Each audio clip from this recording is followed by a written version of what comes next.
There is a silent frustration sitting inside you right now. It is the feeling that your life is moving, but not moving forward, that your days are passing, but your direction is not changing. You are busy, you are trying, you are thinking, you are planning, yet something feels heavy, something feels delayed, something feels locked. That feeling is not laziness, it is not weakness, it is not lack of intelligence, it is a signal that your life is obeying an invisible limit you never consciously chose.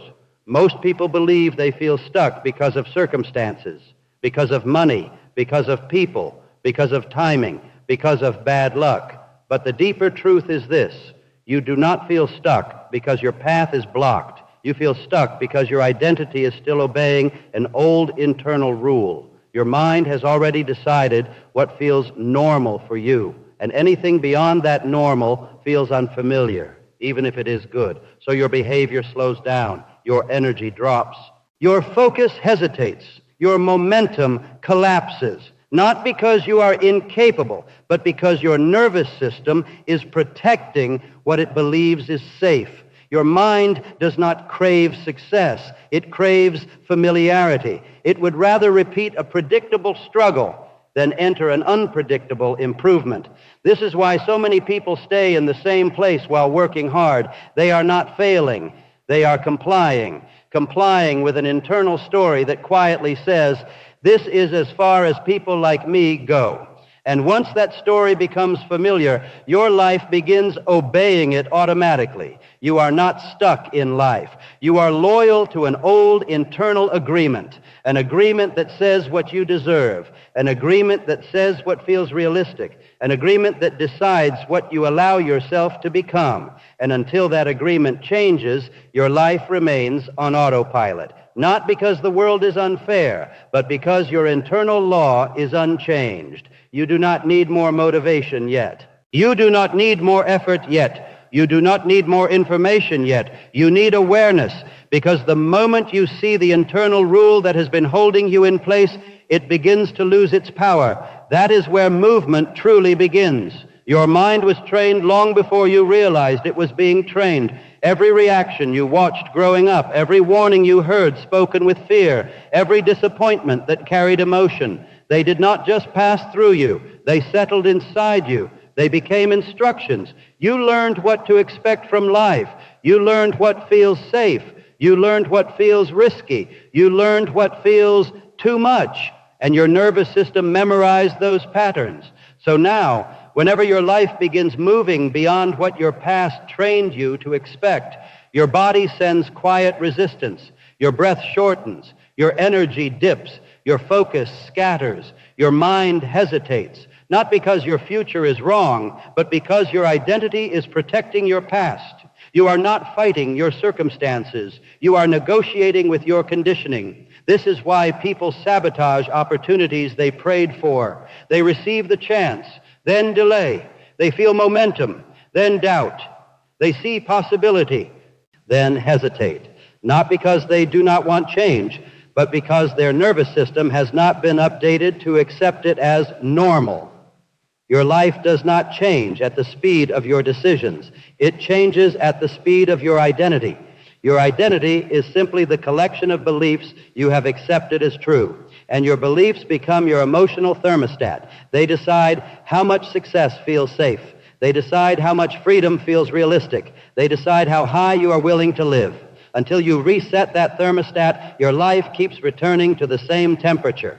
Not because you are broken, but because your internal setting is unchanged. Your feeling of being stuck is not a failure. It is a message that says your future is trying to rise faster than your identity will allow. You do not need more effort yet. You do not need more information yet. You need awareness, because the moment you see the internal rule that has been holding you in place, it begins to lose its power. That is where movement truly begins. There is a voice in your mind that quietly narrates your life. It explains your delays. It justifies your fears. It predicts your outcomes. And your nervous system believes that voice. If it says, this will probably fail, your energy collapses. If it says, this is too risky, your body hesitates. If it says, people like you don't get more than this, your focus shrinks.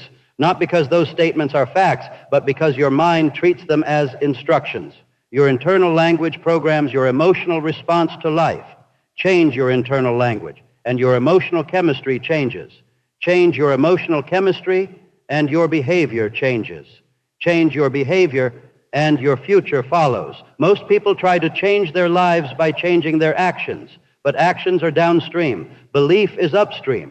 This is why effort alone does not free you from feeling stuck.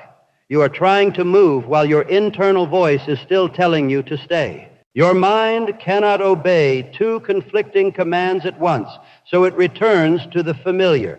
Your stuck feeling is not about lack of movement. It is about internal conflict. Part of you is trying to rise. Part of you is trying to protect the old story. Resolve the story, and movement becomes natural. Your brain is not searching for truth. It is searching for confirmation. It scans your world for proof that your internal story is correct. If your story says progress is slow, you will notice every delay and ignore every breakthrough.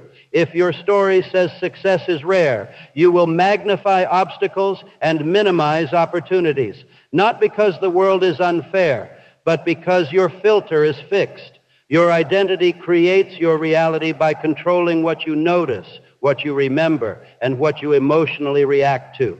This is why some people feel stuck even when their circumstances improve. Their environment changes. Their internal lens does not. You cannot feel free in a life your identity still labels as limited. Freedom begins internally before it shows externally. And once you recognize your filter, you can replace it, not by force, by awareness. Every habit you keep alive is protected by a belief. You do not procrastinate because you are lazy. You procrastinate because your identity believes delay is safer than progress. You do not avoid opportunities because you lack courage. You avoid them because your identity has learned that change brings risk. Your habits are not random. They are obedience. Obedience to what your identity believes is normal. So your stuck feeling is not about discipline. It is about identity. You are not failing to move forward. You are being loyal to a version of you that learned to stay where you are. But identity is not permanent. It is trained. And whatever was trained can be retrained. There is a moment when you realize that most of your exhaustion has not come from effort. It has come from inner resistance. You have been trying to build a new future while still carrying an old self-image. You have been trying to rise while still identifying with the version of you that learned to survive. Survival identity and growth identity cannot coexist peacefully. One tries to protect what is familiar. The other tries to move toward what is possible. This internal argument drains your energy, not because growth is heavy, but because your identity is divided. Your nervous system will always obey the strongest identity command. So until your self-image changes, your life keeps returning to the same place.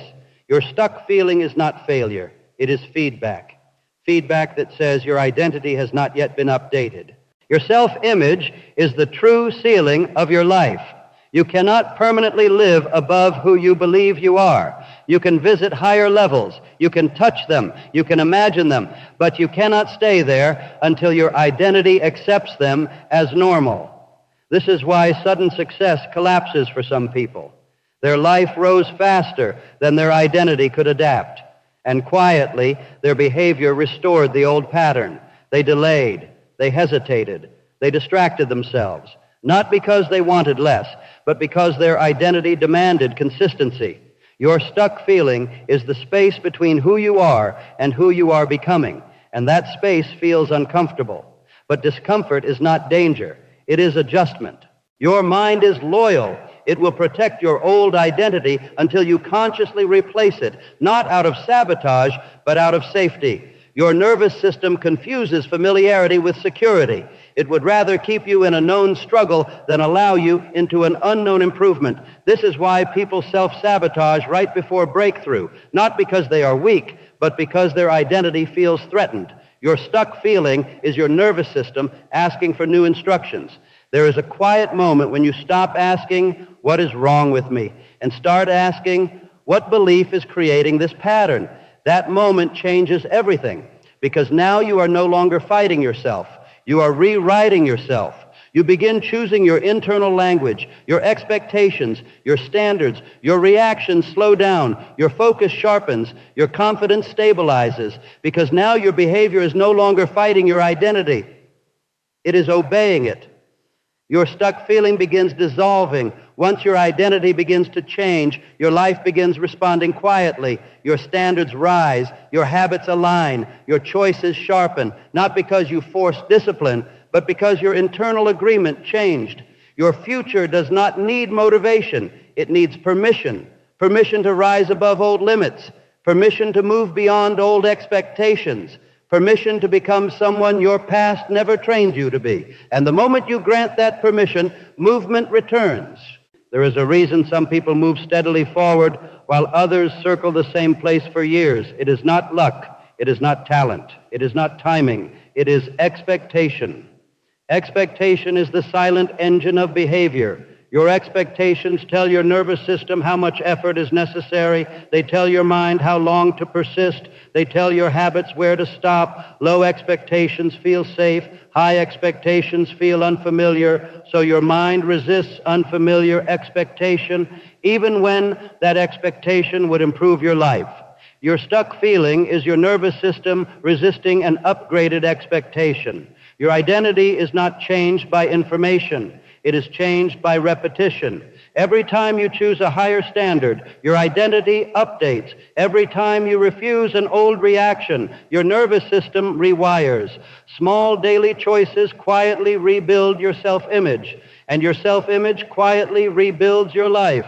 You do not break free in one dramatic moment. You rise through consistent internal upgrades. There is a subtle shift that happens when you stop trying to fix yourself and start retraining yourself.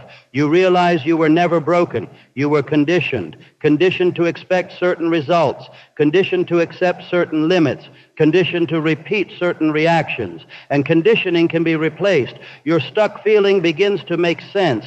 It was not punishment, it was pressure from a future that no longer fits inside your old identity. You were not meant to stay where you are. You outgrew the version of you that learned to survive, and now your nervous system is asking for new instructions. There comes a moment when you stop waiting to feel ready, because readiness is not a feeling, it is a decision. You realize that your future will not open when your fear disappears. It will open when your agreement changes. You stop asking, "What if I fail?" You start asking, "Who am I becoming?" Your internal language changes. Your posture changes. Your presence changes. Because now your identity is shifting from protection to expansion. Your stuck feeling is dissolving.